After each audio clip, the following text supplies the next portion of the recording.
In our top focus, the latest on the street terror launched by followers of arrested self-styled Godman, a rape convict, Gurmeet Ram Rahim. Situation in most parts of Haryana remains tense but under control. No fresh incidents have been reported from Panchkula. In a security crackdown, over 550 people have been taken into custody for the violence, in which 31 people were killed and more than 300 injured. Large amounts of arms and ammunition have also been seized. Security has been beefed up in several parts of northern India as authorities remain on tight vigil, fearing further clashes. A curfew was imposed in Sirsa, Panchkula, Kaithal in Haryana as the followers of Ram Rahim Singh resorted to large-scale arson and rioting. 455 trains were cancelled to Rohtak, where Ram Rahim Singh was taken to a makeshift prison. Security has been tightened around Panchkula, and our correspondent Nagin Singh brings you this ground report.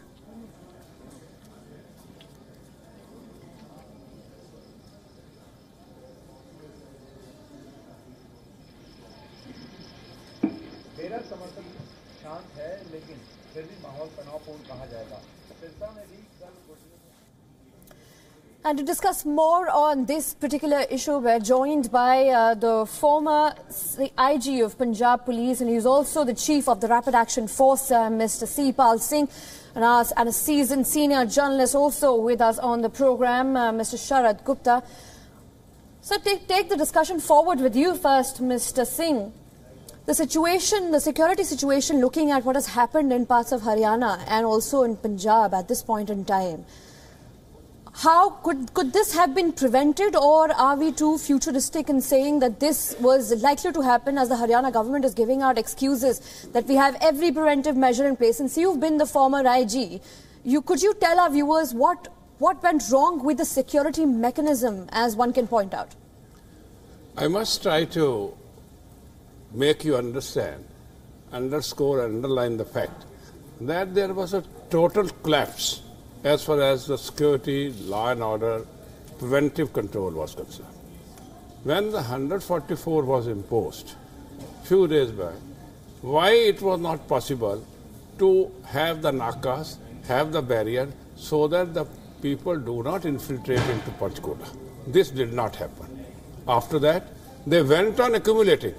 One day before that, they knew that lakhs of people have come to Panchkula. At that point of time, at night, there was certain discussion. It was pointed out that they are being concentrated in one stadium, and after that, we'll look after this. That was another failure. Why should you concentrate them in a stadium, which is close to Panchkula? Why don't you disperse them? And if you are not able to disperse, the full night is there. You have lot number of buses lying there. You have with you lot number of paramilitary forces. Forcibly put them into buses and take them away. This again was the second failure. Third failure was then when they talked in the morning to us, we told them that you see, you have failed on one count, that is on the 144, you did not impose. You failed on the second count and you did not disperse at night. Now don't fail at the third count, that there are a lot of streets which are being lined by these sevaks. A lot of highways are being lined with sevaks. Don't make them stand there. Tomorrow there was something. Again, there was lackadaisical attitude. Nothing happened. They were allowed to say they are divine followers, they are spiritual followers. We cannot do anything with them. They are again failure. Right. On the top of it, failure after failure, lapse after lapse. Now, what I am trying to say, the most unfortunate part is the authority of the executive had to be taken by the judiciary.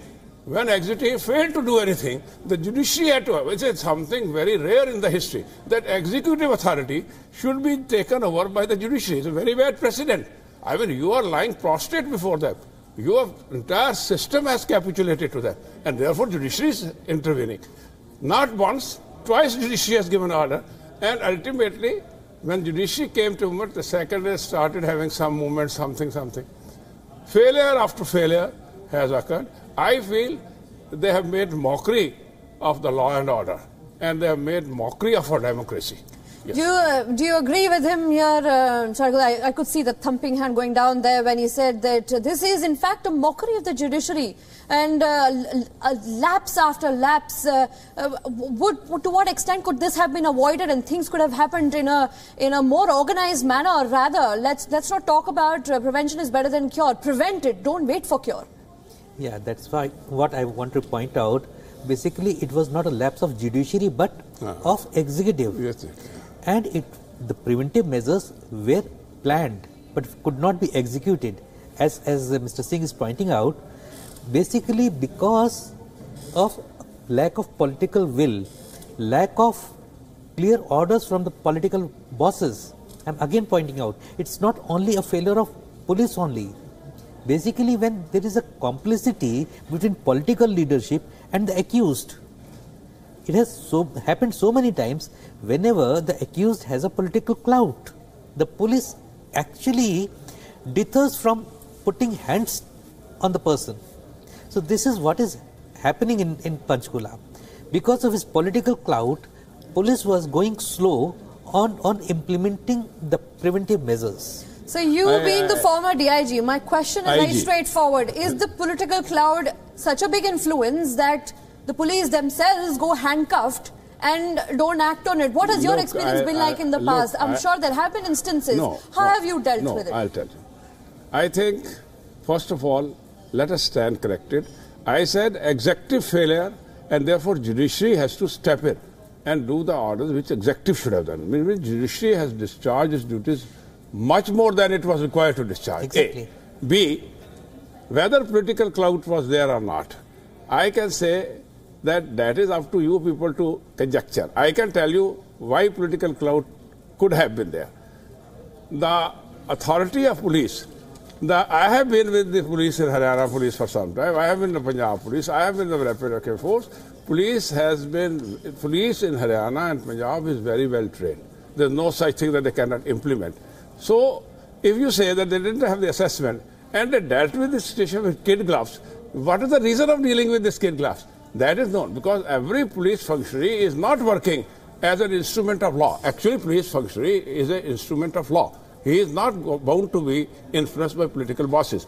But the system as it prevails today, their promotion, their posting, their everything is under the political system. Therefore, if they get a hint that no, you be a bit lax with them, they will naturally be much more lax.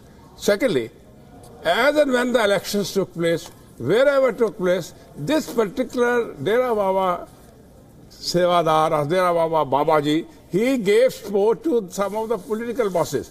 You see, on the date when the election in Punjab was being done, I had to go there in connection with some report by one of the TV channels. I went there and found that A to Z, across the parties, all MLAs, likely to be MLAs, they were just staying outside the Dera Baba Nanak, Dera Sacha Sauda, to go into Sachkhand Hall, so-called Sachkhand Hall, where Babaji's blessing they wanted. This is really a case of having vote bank politics. And in the vote bank politics, naturally, the government sometimes, and many a time, it yields to such clouds, such political pressures, and such Babas.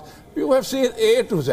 Babas are yielding more influence here because they have vote bank than any normal citizen is able to. So you're putting the citizen's normal life to inconvenience. You're putting entire system into disarray, and because you want to appease one Baba who has a vote bank. So you say whether it was political interference, that is for you to conjecture. When the prostrate go there, and crores of rupees have been given from the discretionary fund of the MPs and MLA to this Baba. You go and verify. You will find number of places where discretionary fund out of the government development scheme has been given to them. Point taken, Mr. Singh. Thank you, in fact, for joining us on the program, both Mr. Sharat Gupta and Mr. Singh. But before we go, we've been telling you that security has been tightened around Panchkula. Our correspondent Nagain Singh brings you this ground report. Take a look. As the security forces have been deployed in the city looks safer right now. If I ask my camera person to show the kind of security which has been deployed here, you will find that it is much safer than yesterday.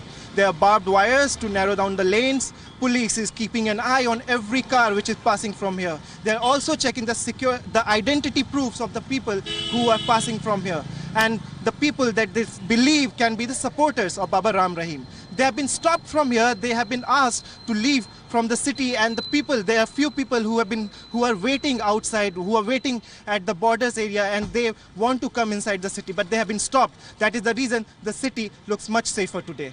With video journalist Ankit Singh, Nagin Singh, WION. But there are also reports that the cell-style godman was getting VVIP treatment in jail. Remember, Ram Rahim Singh, a rape convict, has been kept in a makeshift jail in Rohtak.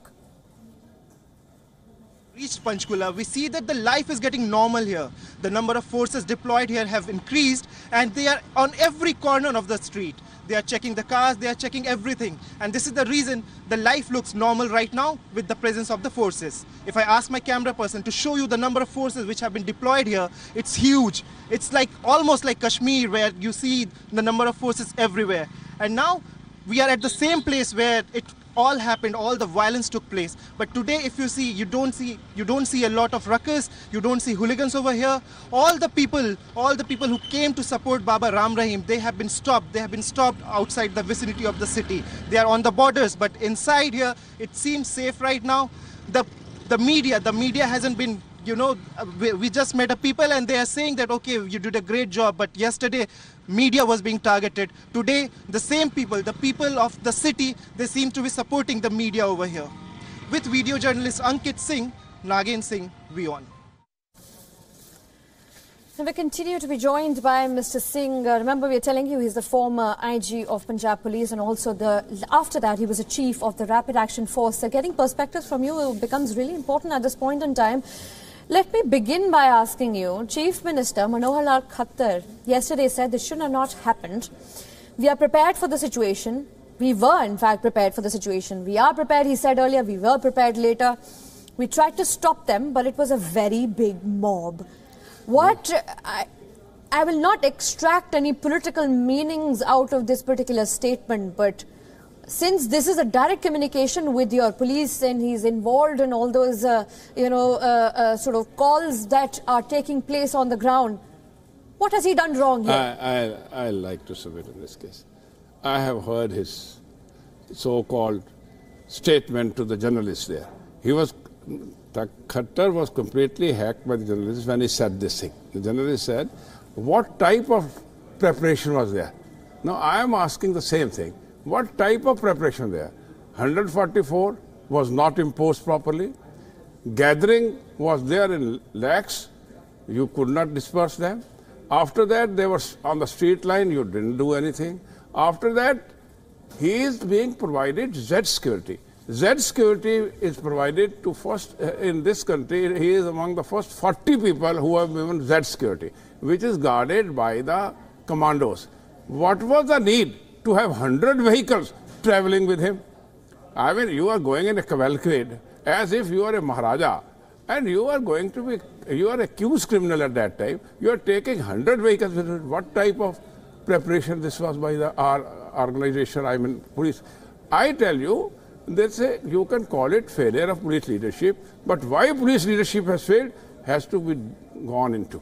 Because today, the same gentleman, the same party, which called them, there was a mob, they were criminal, will deal with that. Day before yesterday, before the conviction, they were calling him, he is one of the sadhus. We could not impose 144 as we cannot spring upon the sadhus. We cannot identify them. I tell you, if the police in any state can easily come to know if they want to know as to who are coming in. Agree with you there, Mr. Singh.